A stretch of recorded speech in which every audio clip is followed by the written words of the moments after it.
Hello friends, Radhe Radhe, हर हर महादेव। मैं मीनाक्षी एक बार फिर से आपके सामने अपने नेक्स्ट वीडियो के साथ प्रेजेंट हुई हूँ। तो चलिए फटाफट से बताइए आप सभी लोग कैसे हैं। I hope you are happy and healthy. तो चलिए इसी के साथ मैं आज का टॉपिक शेयर करती हूँ। जैसा कि पिछले कुछ वीडियोज़ में हम अर्ली एडल्टहुड पीरियड के बारे में, यंग एडल्ट्स के बारे में बहुत सारी जानकारियाँ ले रहे हैं। हम उनके कुछ हैज़ार्ड्स के बारे में पिछले कुछ वीडियोज़ से अर्ली एडल्टहुड के हैज़ार्ड्स के बारे में बातें करते चले आ रहे हैं। कुछ पर्सनल सोशल हैज़ार्ड्स के बारे में, फिज़िकल हैज़ार्ड्स के बारे में हमने बहुत सारी बातें की। उनके रिलीजियस हैज़ार्ड्स को लेके हमने बातें की। आज हम जिस हैज़ार्ड्स की बात करेंगे वो भी एक बहुत ही क्रूशियल और बहुत ही इम्पोर्टेंस रखता है इस अर्ली एडल्टहुड लाइफ में यंग एडल्ट्स के लिए, जो कि वो डिफ़िकल्टीज़ का सामना करते हैं। That is the social hazards. Social hazards एक बहुत बड़ा हैज़ार्ड्स माना गया है इस अर्ली एडल्टहुड, जो कि डिफ़िकल्टी यंग एडल्ट जो हैं वो अपने जीवन में इस डेवलपमेंटल एज में फेस करते हैं। तो ये बहुत ही इंटरेस्टिंग और इन्फॉर्मेटिव होने वाला है। तो I request all of you my friends that you please be remain in the session till the end to get the whole information. और एक चीज़ और, अगर अभी तक चैनल को सब्सक्राइब नहीं किया है तो प्लीज़ जल्दी से करिए, जिससे आगे आने वाली हर वीडियोस का आपको अच्छे से लाभ मिल सके। तो चलिए इसी के साथ मैं सेशन को आगे बढ़ाती हूँ। जब हम सोशल हैज़ार्ड्स की बात करते हैं अर्ली एडल्ट पीरियड में, तो many young adults find hazards in their adjustments to the social groups with which they are now identified. तो बहुत सारे ऐसे यंग एडल्ट्स हैं जो कि इस हैज़ार्ड्स को अपने सोशल ग्रुप से एडजस्टमेंट होने में, मतलब एडजस्टमेंट्स करने में, ये सारे हैज़ार्ड्स और डिफ़िकल्टीज़ जो हैं वो फेस करते हैं, जो जिस ग्रुप से वो आइडेंटिफाई किए जाते हैं।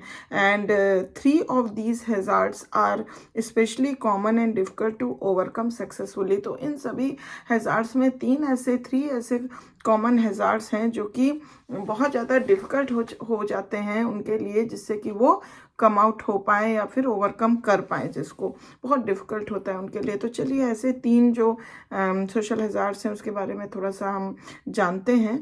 तो जो पहला सोशल हैज़ार्ड्स है जो वो फेस करते हैं, डिफ़िकल्ट होते हैं, जिससे कि वो बाहर नहीं निकल पाते हैं, that is that young adults find it difficult to become associated with a congenial social group। तो जब ये हैज़ार्ड्स तब उनके सामने आता है जब जो यंग एडल्ट्स होते हैं वो अपने कंजीनियल सोशल ग्रुप के साथ जो है एसोसिएटेड नहीं रह पाते हैं और उनको मतलब डिफ़िकल्टी होती है। One of the important developmental task of early adulthood, जो कि एक बहुत ही इम्पॉर्टेंट डेवलपमेंटल टास्क है अर्ली एडल्टहुड का, being the congenial social group, being the member of the associated with the congenial social group। There are several conditions responsible for this difficulty। तो ये difficulty जो उनको आती है कि वो एसोसिएटेड नहीं रह पाते अपने कंजीनियल सोशल ग्रुप के साथ, उसके बहुत सारे डिफरेंट रीजंस हैं, कंडीशंस हैं। जैसे कि अगर हम विमेन की बात करें तो women who are tied down by home responsibility may have neither the time nor the money for the social activities they formerly enjoyed and may be unable to find satisfactory substitutes। तो अगर हम women की बात करते हैं, जब वो home responsibilities में बहुत ही बुरी तरह से टाइड अप हो जाती हैं, तो उनके पास ना तो टाइम रह जाता है ना इतना मनी रह जाता है कि वो अपने सोशल एक्टिविटीज़ को, जो कि वो पहले बहुत इंजॉय करती थी, पार्टिसिपेट करती थी, उसको उसी तरीके से पार्टिसिपेट कर पाएँ और उसको इंजॉय कर पाएँ। इसके लिए ना उनके पास अभी बहुत ज़्यादा टाइम रहता है, ना मनी रहती है, और ना ही वो कोई सेटिस्फैक्ट्री सब्स्टिट्यूट उस चीज़ का अपने लिए निकाल पाती हैं। And this results in discontentment which often affects their marital satisfaction. और ये जो उनके अंदर डिसकंटेंटमेंट एक मतलब फलस्वरूप निकल के आता है, जो कि बहुत ज़्यादा उनके मैरिटल सेटिस्फैक्शन पे भी अफेक्ट करता है। मैन लाइकवाइज, अगर इसी तरह जब हम अगर पुरुष की या मैन की बात करते हैं, तो because of pressure from work and home responsibilities often find it difficult to become associated with the congenial social group. तो उनके साथ भी यही है कि वर्क और होम की जो रिस्पॉन्सिबिलिटीज़ उनके ऊपर आ जाती हैं, तो they also having very less time to be associated with their congenial social group. तो उनके पास भी उतना टाइम नहीं रह जाता है कि वो अपने कंजीनियल सोशल ग्रुप के साथ कनेक्शन बना सकें, एसोसिएटेड रह सकें लाइक विमेन, जैसे कि लेडीज़ रहती हैं, then they experience discontent with their lifes. तो इस वजह से वो भी अपने लाइफ से बहुत डिसकंटेंट हो जाते हैं। Even when they have the time and money for social activities, some adults find it difficult to establish warm friendly relationship with द पीपल विद whom they come in contact. तो कभी कभी क्या होता है, कुछ एडल्ट्स के पास जो होता है कि टाइम और मनी सोशल एक्टिविटीज़ के लिए तो रहते हैं, बट क्या होता है कि उनका वो उनके उनके उनको कुछ प्रॉब्लम होती है, डिफ़िकल्टी होती है कि वो अच्छे से वार्म और फ्रेंडली रिलेशनशिप जो है वो डेवलप नहीं कर पाते हैं, बना नहीं पाते हैं विद द पीपल विद whom they come in contact. जिसके साथ वो कंटैक्ट में आते हैं उनके साथ बहुत वार्म और फ्रेंडली रिलेशनशिप वो डेवलप नहीं कर पाते हैं, कुछ डिफ़िकल्टी उनको होती है, भले उनके पास टाइम और मनी दोनों रहने के बावजूद। दिस में be due to lack of congeniality. हो सकता है कि ये लैक ऑफ कंजिनैलिटी के वजह से होता हो कि resulting from difference in interest and values. It means कि उनके जो जिस भी कॉन्टैक्ट में वो आते हैं, जिसके भी कॉन्टैक्ट में, उनके साथ उनकी कोई कंजेनलिटी नहीं मैच करती है, मतलब कोई वैल्यू और इंटरेस्ट नहीं मैच करता है। But more often it is due to the competitive spirit many young adults develop in their hopes of climbing the vocational ladder। But इसके अलावा एक ये भी बहुत इम्पॉर्टेंट रीज़न हो सकता है कि due to the competitive spirit, जो यंग एडल्ट्स के अंदर एक कम्पिटिटिव स्पिरिट होती है वोकेशनल लेडर के ऊपर अपवर्ड क्लाइम करने की, तो वो एक कम्पिटिटिव स्पिरिट के कारण एक बहुत ही फ्रेंडली और वार्म रिलेशनशिप नहीं बन पाता है। And this is a spirit which becomes habitual and carries over into their social relationship. और ये जो एक कह सकते हैं स्पिरिट जो उनके अंदर डेवलप होती है, वो ऐसा हैबिचुअल हो जाती है, और वही जब वो सोशल रिलेशनशिप बनाने जाते हैं तो वो कहीं ना कहीं रिफ्लेक्ट होती है, जिस वजह से उनको डिफ़िकल्टी होती है एक फ्रेंडली और एक वार्म रिलेशनशिप दूसरों के साथ, पीपल के साथ बनाने में। ये तो हो गई पहले कुछ रीज़न हैज़ार्ड्स की, सोशल हैज़ार्ड्स की। जो सेकंड हैज़ार्ड हम कह सकते हैं सोशल हैज़ार्ड, कि to good adjustment and satisfaction with social life is dissatisfaction with the role the social group expects the individual to play. तो ये जो सेकंड हैज़ार्ड है, ये गुड एडजस्टमेंट और सेटिस्फेक्शन जो कि एक सोशल लाइफ में होना चाहिए वो नहीं हो पाता, बिकॉज यहाँ पे क्या है कि जो सोशल ग्रुप एक्सपेक्ट करता है किसी भी अपने मेंबर या इंडिविजुअल से कि वो प्ले करे, उससे जो है कि वो डिससेटिस्फाइड रहते हैं, मतलब वो अच्छे से नहीं प्ले कर पाते हैं, और कहीं ना कहीं ग्रुप मेंबर्स और जो ग्रुप होता है और वो इंडिविजुअल, दोनों में डिससेटिस्फैक्शन सा हो जाता है। Adults who were accustomed to playing leadership roles in adolescence now find it difficult to play the role of follower should circumstances require this। तो जैसे कि एक तरीके से हम जान सकते हैं कि वो एडल्ट जो हमेशा ऐसा कस्टम्ड रहा हो कि वो हमेशा जब भी प्ले किया रोल, वो लीडरशिप बन के रहा, लीडरशिप रोल प्ले किया, हमेशा लीडर के तरह रहा अपने एडोलेसेंस लाइफ में या बिफोर अर्लियर लाइफ में। तो अगर उसको अभी इस एडल्टहुड लाइफ में, अर्ली एडल्टहुड लाइफ में, अगर उसको फॉलोअर का रोल प्ले करने को मिल रहा है बिकॉज ऑफ एनी सर्कमस्टेंसेस, तो वहाँ पे उसको डिससेटिस्फैक्शन होता है and he find to just very difficult to adjust with this kind of role play which he is not accustomed with from before। तो ये उसके लिए एक बहुत बड़ी डिफ़िकल्टी हो जाती है। A man who was a leader in his school or college days is likely to become frustrated as an adult when leadership roles in business, industry or community affairs go to men who have a higher socioeconomic status or greater prestige in the community।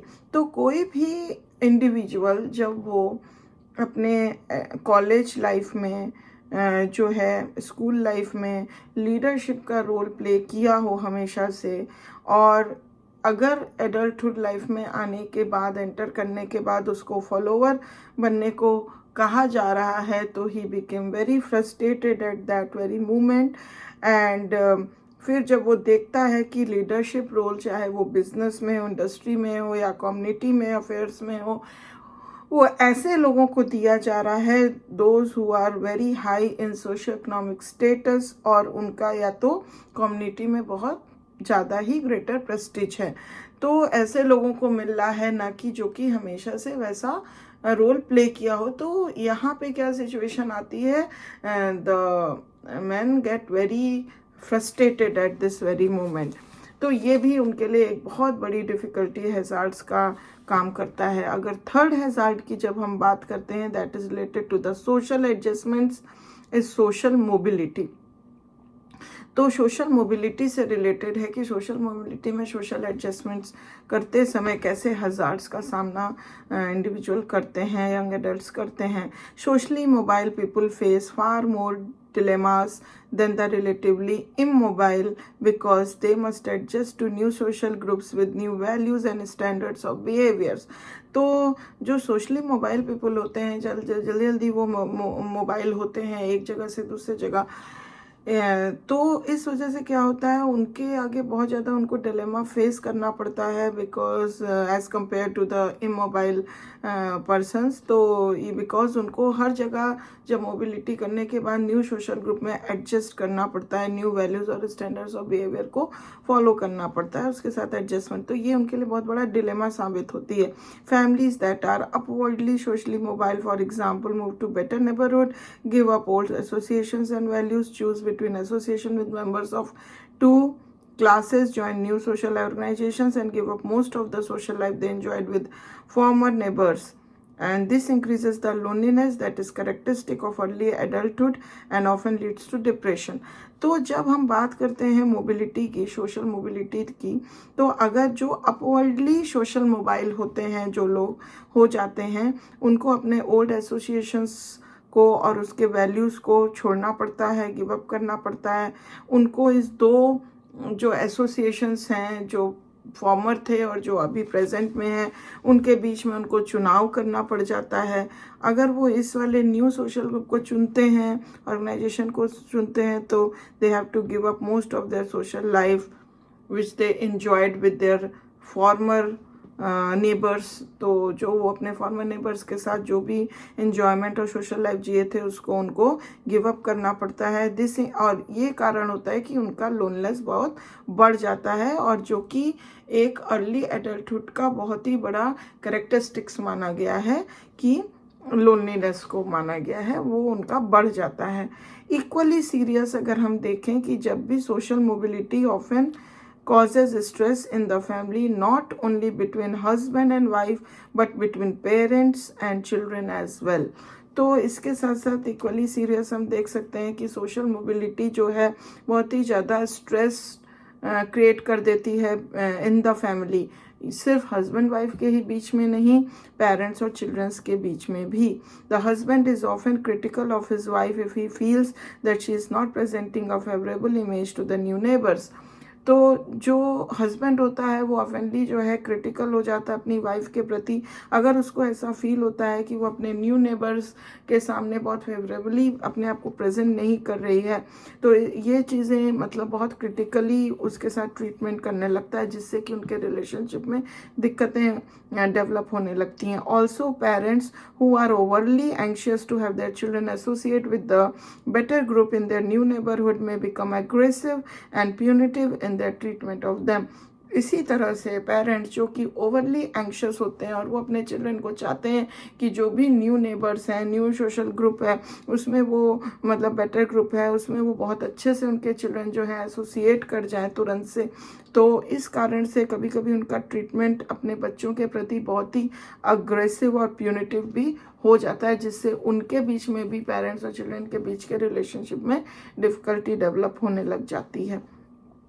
Individuals who are forced to move downward in the social hierarchy find that they have little in common with the members of the social class with which they are now identified। इसी तरह जैसे हमने upward social mobility की बात की, अगर वो individual जिनको फोर्स किया जाए to move downward in the social hierarchy में, अगर नीचे में डाला जाए, जिस लेवल में वो जी रहे थे उससे नीचे लेवल के सोशल मोबाइल उनको किया जाए, तो यहाँ पे क्या होता है कि जब वो सोशल डाउनवर्ड जाते हैं तो वहाँ के लोगों के साथ उनका कोई भी चीज़ें कॉमन नहीं होती हैं, और उस क्लास के साथ बहुत चीज़ कॉमन नहीं होती है, और जिस क्लास को वो आइडेंटिफाई आइडेंटिफाई कर रहे हैं उसके साथ उनका एडजस्टमेंट्स अच्छा नहीं बैठ पाता है, and as a result they tend to isolate themselves, तो इस वजह से वो अपने आप को आइसोलेट कर लेते हैं. Also their former friends and neighbours are likely to drop them because they no longer live in the same neighbourhood और cannot afford the social activities they formerly engaged इन.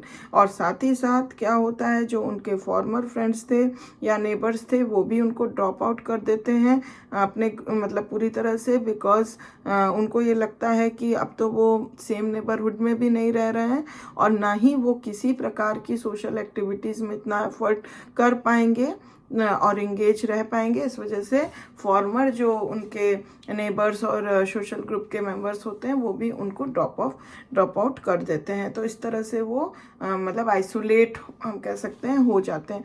तो ये 3 जो काफ़ी सोशल हैजार्ड जो हैं कैटेगरीज, ये इस कारण से उनको बहुत ज़्यादा डिफ़िकल्टी यंग एडल्ट्स जो हैं वो फेस करते हैं, जिससे कि उनको ओवरकम हो पाना बड़ा मुश्किल हो जाता है. तो मैं आशा करती हूँ कि ये इन्फॉर्मेशन आपको अच्छी लगी होगी. If you like it please give a like. If you have any question, any comment, any query regarding any of the information, please feel free to give it to the comment box. And thank you very much for watching this video till the end. And one thing more, if you still haven't subscribed my channel, please subscribe and follow it to get these kind of informative videos later on also. And I will back soon with my next beautiful session for you. Till then, please take good care of yourself. Bye bye.